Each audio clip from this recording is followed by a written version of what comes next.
Good evening, everyone. Welcome to the evening recap of ACR 2021. It is Sunday night. We are into day 2. I'm joined by the RheumNow faculty who've been working hard all day, all night. They're not allowed to sleep for a 5-day span. And that's even more interesting if you live in Australia like Dr. David Liew. I don't even want to know what time he's trying to consume this meeting at. Let me introduce our faculty. As I mentioned, David Liew, he's in Melbourne. Dr. Minnie Day in Liverpool. Dr. Robert Chao in Virginia. Meral El-Marahi's in Indianapolis. And Swetha Ann Alexander is in Connecticut. I'm Jack Cush in Dallas. Let's begin. I want to encourage the audience to comment on this, or if they have any questions, stick them in the chat box. We'll try to get them. We're going to cover first posters, then the plenary, then some other sessions, and we'll end with your questions. So folks, it was really quite a busy day. I was watching you on Twitter. It was voluminous. In fact, in our first day, the numbers were staggering. I think as a group, you put up over 400 tweets. I think you did 25 or 30 videos.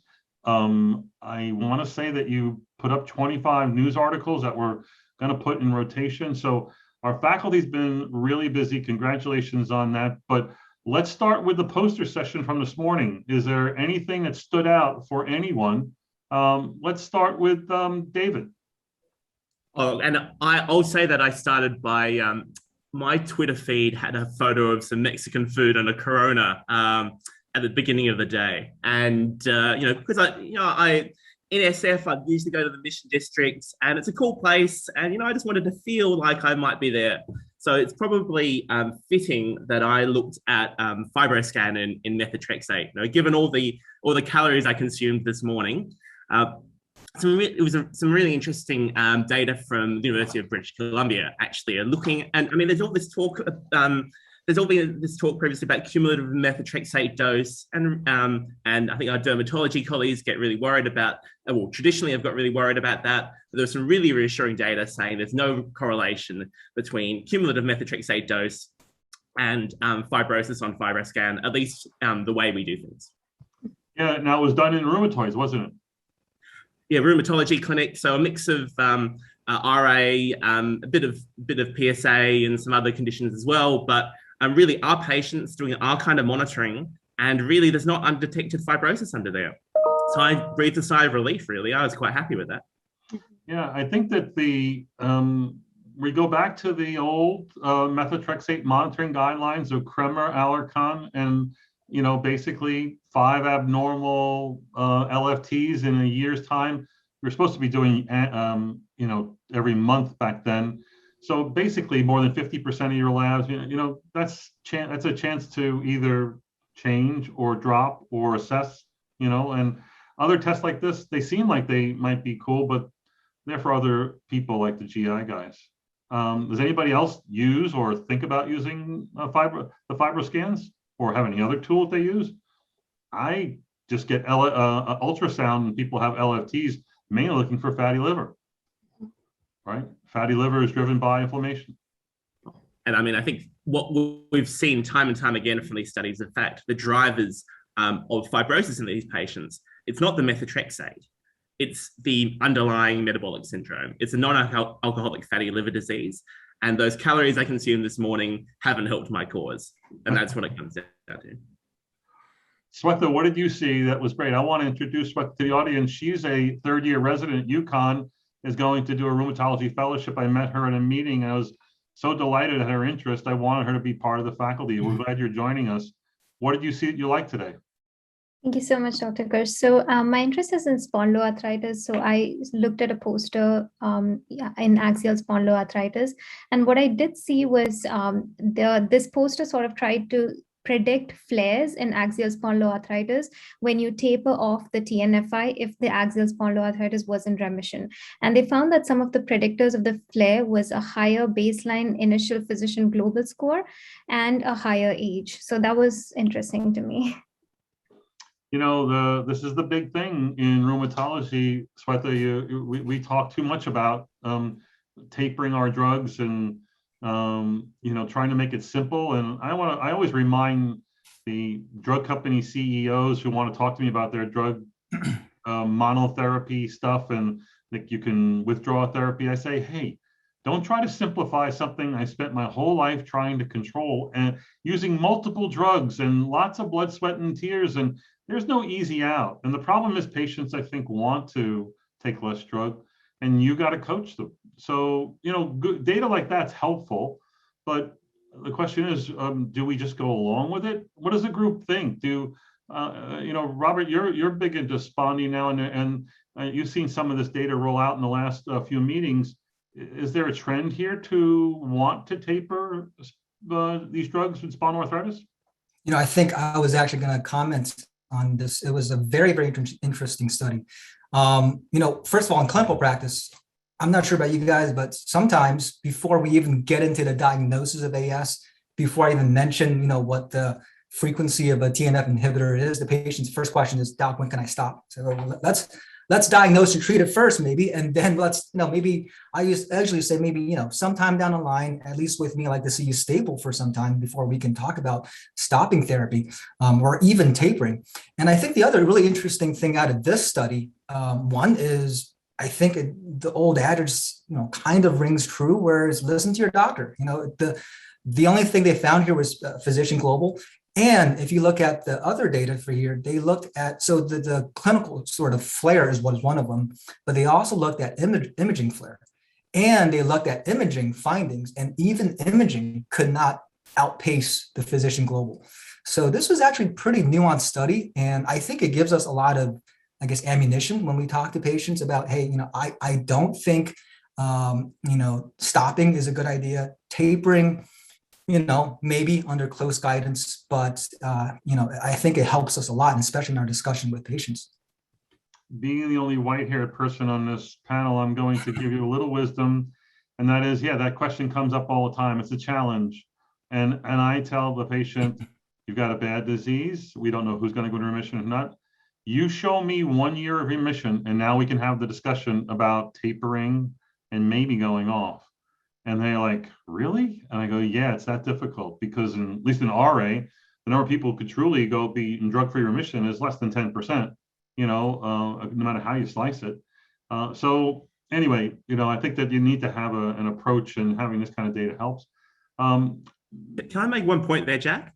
It stuns me that we're doing all this tapering. Well, we've seen these tapering studies, but people are tapering, and we've got all this science. We can measure drug levels, and we're not matching the two up. That we seem to be randomly dropping down patients and then being surprised when we get bad outcomes. I'd love to see us take a little bit more science to try and identify the right patients to drop if we're going to drop it at all, and try and maybe look at their drug levels. If the ones who have drug levels that are too high, or the ones who have the right, omics profile, maybe that's the future if we really are going to taper. I think our GI colleagues do a pretty good job of actually looking at antibodies. When I talk to my GI friends, they do keep a pretty close eye on the biologic antibodies from time to time. We do have a few reports here on therapeutic drug monitoring, and it hasn't fared as well in rheumatology, though. But yet there's going to be a press conference on this on Monday at 11:30. And I think that, we're open to a smarter, better way, as opposed to, using rheumatology gestalt. Let's see what the data, but I think David's call for a better way makes a lot of sense. Mm-hmm. And actually, guys, just to piggyback off this topic, so I don't know if you guys had a chance to check out abstract 0916. It was the C-Optimize study, and it looked at early active SpA patients that received certolizumab, initially 200 milligrams every 2 weeks for 48 weeks. And then if they achieved remission with this treatment regimen, they were blindly randomized to certolizumab every 2 weeks versus every 4 weeks versus placebo. And actually, continuation of full dose or reduced dose of certolizumab does provide benefit compared to stopping treatment completely. And although the placebo group did not have any flares, they did have higher numerical disease activity as represented by ASDAS and BASDAI, and they had higher inflammatory markers as represented by CRP and fecal calprotectin. So, arguably, we should keep some dose of certolizumab on board, or some dose of a DMARD therapy on board based on this study. But I think David's point is well taken, and maybe that's the future of rheumatology, is to get better at monitoring drugs. You know, I think you have to look at patients deep enough and long enough to know the true story here. We have seen some studies in tapering across the board, doesn't matter the disease, where tapering in the short term looks like it's okay. 24, maybe even 52-week outcomes, but they don't have a biologic measure, they don't have an imaging outcome, they don't have a longer term outcome, and that's where things start to unravel in a substantial minority. The question is, was it worth the risk, and can you recapture? So we'll see. I think we need more data, and we're glad that we're having these covered. Dr. Day, what did you see that you liked this morning? Yeah, so something completely different. So moving from drugs to self-management. So earlier this year, EULAR produced a really good set of guidelines on self-management strategies in inflammatory arthritis. So something that caught my attention was poster 0795. So this was a study looking at a group of patients through questionnaires and looking at treatment response and actually seeing who would benefit most from early intervention with self-management early on in their disease, so that then you can figure out who's going to, the early determinants of long-term self-efficacy going through their disease course. So that was actually quite interesting, because it's all very well having the guidelines for self-management, but actually how can we capture people early on in their disease and encourage them to do this right from the word go, in conjunction with all of the therapeutic and pharmaceutical stuff. And what's the endpoint on success there? They were looking at the treatment response, and it was actually found that the patient-reported outcomes and treatment response itself were the key determinant factors for long-term self-management. And the bottom line was that self-management and its early institution led to better outcomes? Yeah. So the better patient-reported outcomes and the treatment response that would then lead to longer term self-management. So I think the key is capturing it early on in disease, not just sort of treating to target pharmaceutically, but also with the self-management strategies. It sounds kind of touchy-feely kind of approach to disease, but you know what? We are not very good at teaching the patient how to be a patient, right? We're good at telling them the millions of things we know and do this, get that, and I'll cover safety, and we'll get the optimized efficacy, we'll measure your levels. We keep saying, let's wait and see what the labs show. And nowhere along the line do we teach a patient how to be a patient, how to make better decisions. And so they leave the office and they have non-compliance issues, and we get upset. But really, I think this kind of program really does help bridge that gap in many, many ways. And I like seeing that sort of thing. I wish I had it 30 years ago when I first started. So, All right, let's get into any other posters anybody wants to bring up. Robert, did you want another one that you brought up? Sure. One of the really interesting posters is actually on psoriasis and psoriatic arthritis. I think every year there's some, onus on the microbiome, gut microbiome this year as well. And I think every year there's incremental steps and advancements. This was actually one of the first monozygotic twin studies on psoriasis and potential advancement into or progression into psoriatic arthritis. And not only did they look at gut microbiome, but they also looked at the skin flora. And this one bug, I'm going to try to do some more research on it. Rheuminococcus keeps popping up in yesterday's abstracts and today's. They found in psoriasis patients, there was either a very much high reduction in this, or just it was absent in the gut of psoriatic patients. They found it also even in skin, normal skin, healthy skin of psoriasis patients, there was a difference in the flora. So, I think obviously we focus a lot on cytokine inhibition and biologic treatment. I think, it's just a matter of time before the therapy either reroutes to the gut microbiome therapy, or it's a combination of the two. I think that's where you have some targeted therapy. You can really sort of advance psoriatic arthritis and psoriasis treatment. Robert, what do you think of this? These microbiome studies are really compelling, gives us another dimension to consider with these patients. But do you have a feeling at this point? Does anybody on the panel have a feeling at this point whether the microbiome component, especially when it shows a real difference, is it operative because it's adding to inflammation or because it's impairing drug effect? In cancer, they've shown microbiome to have important effects on drug efficacy. And I don't know if they fully have blamed drug efficacy, but do you have a feeling about this, Robert? I don't think so. And I don't want to speak on behalf of all the researchers, but I think, that's always the sort of end question. I think a lot of the studies I've seen are, hey, we found this. Look, this is what we found. It's either increased or decreased, but we're not quite sure what to do next with that information. And even this study, I think the take-home message is we need to figure out what are the downstream kind of, meanings of this. How do we use this information? Like you said, is it affecting the drug metabolism, or is this inherently causing the disease itself? Good, dude. I mean, we're only just skimming the surface with this as well, right? I know you mentioned checkpoint inhibitors, and there's been some really interesting work in that space there in cancer. But I think we really don't know about, we can't bring it down to exact species. We don't know about where in our development this occurs. And there's a whole lot of data to suggest that perhaps it's really how our microbiome looks early in life that makes a real difference. I think plausibly at this point, it's more about trying to encourage better just general diversity. And there are some talks about that yesterday in respect to RA, but we just seem so far away from being able to harness it and know exactly what to do with it. I mean, living healthy is great, and I think we should all be doing that, of course, but to get to the point where we're really doing precision medicine on the microbiome, we're so far away from that. All right, let's get into the plenaries. We could go on about that forever. Who has a favorite? Let's anybody want to talk about the lupus plenaries today? All right. How about the vital study? Vitamin D. You want to get me going? Start talking vitamin D. Oh, there's David. He's ready. He was looking for a vitamin D face-off with me. And 3 fatty acids.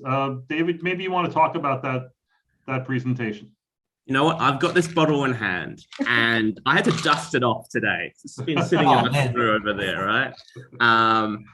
Yeah, I don't even know. This is expired, actually. Don't tell anyone I took that. Shouldn't have told everyone. But the point out of this is that I think there's a lot of excitement, mainly because we don't have any medicine at the moment that can prevent us from developing autoimmunity in the first place. So it's a really enticing idea. And of course, if it's something that you can buy off the supplement shelf at the pharmacy, and that's at the drugstore, then that's a really enticing kind of option. But the reality is that I think the numbers, it was probably a little bit too early to say at this point in time, depending on whether you included which way you spliced and diced it, things weren't or were significant, and really I think the key bit as well is going to be extension, because we saw the first 5 years right now of a study that wasn't even designed to look at this. This is a spin-off study, the VITAL study looking at vitamin D and omega-3 fatty acids and the crossover. We've only seen this first 5 years, and the benefits, if it's there, is going to go on beyond that. Now, if there's an argument for vitamin D, it's a fact that if you looked at vitamin D with confirmed autoimmunity, and you could start to see from about 3 years onward, the two arms of the Kaplan-Meier just peel away from each other. And so I'd really like to see the 10-year data, but I'm probably going to have to wait for ACR 2026 for that. I want to talk about the numbers first. It was about, I want to say it was like 27,000 patients. This was a cancer cardiovascular outcome study. The number of autoimmune, and it's autoimmune disease, not any one of them. It's autoimmune disease, whatever that means, and it means that's usually a wrong diagnosis outside the hands of a rheumatologist. Was 140 or something like that cases, and there's 6 of this and 7 of that, and all that sort of thing. So there's some problems here. The other problem is that up to 30% of all patients had a family history of autoimmune disease. There was a high number of people with autoimmune thyroid disease, but not confirmed with autoimmune testing. And, thyroid disease got a high incidence of ANA positivity that could go all kinds of ways diagnostically. Again, the data, and Karen Kostenbauer showed some really good data that if you looked at patients who were 2 years out, the data got better, meaning the longer they were on the vitamin D and the N3 fatty acids, that the data looked a little bit better. So I have some problems with, making a lot out of a little, but it still is something that, one, everyone wants to hear. Doc, what drug can I take? What's my diet got to be going forward? And load up on vitamin D and omega-3s or whatever. So anybody have another take on this? Meral? I mean, I think everything in moderation. I think in the United States, at least, we suffer from vitamin D deficiency quite a bit. I always check vitamin D levels in some of my patients based on the studies that come out and suggest or portend that there's worse disease activity in rheumatoid arthritis. And I remember a clinical pearl that Dr. Petrie had taught us in fellowship. They always try to keep the vitamin D level above a certain number in lupus patients. So I do think there is some importance in monitoring vitamin D. I worry a little bit that if everyone takes vitamin D without monitoring, that we might have that end of the spectrum where we're getting hyper vitamin D problems. And we know that that's one of the vitamins that isn't water soluble. So you definitely can overdose on it and have toxicity issues related to that. But I do think this study is exciting. It helps empower us to empower patients. And I'm looking forward to studies that might be a little more applicable to more patients than just those who have a family history of autoimmune disease. Sadly, I don't know we're ever going to get a study as good as this one.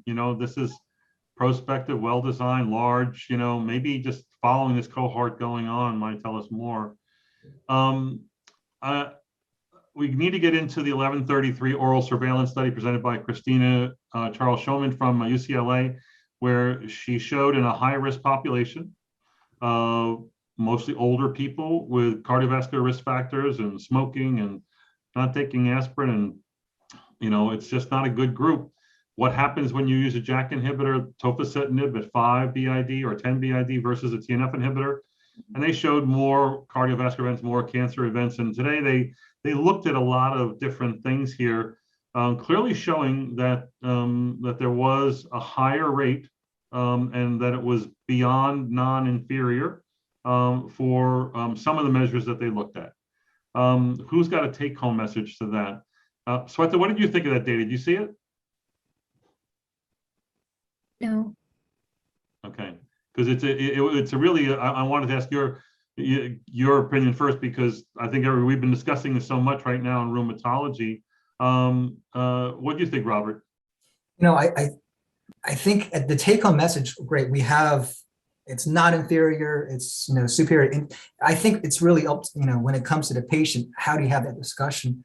And I don't know if I'm any better, before the study and now with discussing with the patient. I mean, perhaps, obviously, I think the only kind of patient I'd be a little bit more comfortable with is a young patient. Like, for example, I have a young patient or many young patients on JAK inhibitors. Perhaps I can say, hey, listen, the data, showed usually men who are older. But the average kind of RA patient that we have, I think we're still kind of left scratching our heads. And for me, at least, it comes down to a collective patient-physician kind of decision. Are these risk factors? Of course, with the black box warning that adds, whether or not you agree with that, that adds another kind of nuance to the discussion. Minnie, you guys have better access, I think, to JAK inhibitors than we do. David, you too. So I want to hear from you two what you think of this data and how it's affected your practices. I'll let David go first, but usually, because I'm quite a junior trainee, the decision on JAKs is left to one of my seniors. But yeah, I mean, we don't have the same kind of level of restriction as you do in the US, and so yeah, I think I'm looking forward to Tuesday when more of this data is going to be discussed. Definitely, it'll be interesting. I think it was a nice little teaser today with that presentation. It's the first big dose, but there's a lot more to come. Yeah. David, how has this affected you? Well, so in Australia, we've been prolific JAK inhibitor users. We can use it. Once a patient qualifies for biologic or targeted synthetic, we can choose what we want. And so we've probably had higher take-up than basically most of the world. So I think look that if you look at the breakdown and you look at MI in this, it looks like there's a real signal. And I think it's hard to put hand on heart and say, no, there's nothing to worry about here. But I mean, this is a certain population, and you got to try and put the risk in magnitude. And I think probably the key thing was actually what the presenter, Christina Chao said near the end in the questions. And I've written it down because I knew it's a pertinent point. For many patients, it doesn't matter if there's an increased risk because they don't want to go to the alternative. And that's been my experience in clinic. I remember last week a conversation I had with one of my patients who has stents in and has done brilliantly on a JAK inhibitor, and just nodded and smiled when I had the conversation and said, well, thanks, doc, but that's great. Next question. So as this data rolls out, I want you to keep in mind a few things. Number one, the FDA has said that for people starting these drugs, you have to start a TNF inhibitor first based on this data, not more so than a JAK. Second, these are bad patients where bad things happen, but the event rates are really very low. The number needed to harm here for cardiac event is around 500. And it's even higher if you're looking at the standard dose of tofacitinib, 5 milligrams BID. It's worse with the higher dose. So I think, and the last thing I want you to remember is it's up against TNF inhibitors, which have been proven to lower risk. So this may have nothing to do with an augmented risk by JAK inhibitors. This may have everything to do with better cardioprotection with a TNF inhibitor. And how does that change your thinking? Well, it does seem to inform the FDA decision to use a TNF inhibitor first, but the discussion you're going to have with your patients, if my patient's on the drug and they're doing well, I'm just going to let them go, and then we'll discuss this when it comes up. But with a new patient, you're going to have this discussion. I'll give the last word to Meral. So, this is tough because just last week in clinic, I had several patients in their 70s with a pretty exorbitant cardiovascular disease history. One of them just had a non-stentable lesion on the left heart cath about 6 months ago. And so, yeah, I agree with you. I think there's more yet to be determined. Is it really because TNF inhibitors are cardioprotective and that's what's driving this data or not? But I feel an onus, at least until we further delineate what the etiology behind this new signal is, that I am actually trying to transition patients who have a really high cardiovascular disease morbidity and are older than 65 and are cigarette smokers or recently stopped smoking. I'm having that conversation and I'm pushing for transitioning. Okay. I mean, it really has to boil down to that discussion you have with the patient. I want to end with the wisdom of the RheumNow faculty that can be given to our audience about how to learn in a virtual world. All of us hate Zoom, but you guys are Zoomatologists. You're sitting at the desk for 6-8 hours a day. You're tweeting like mad. You're writing articles.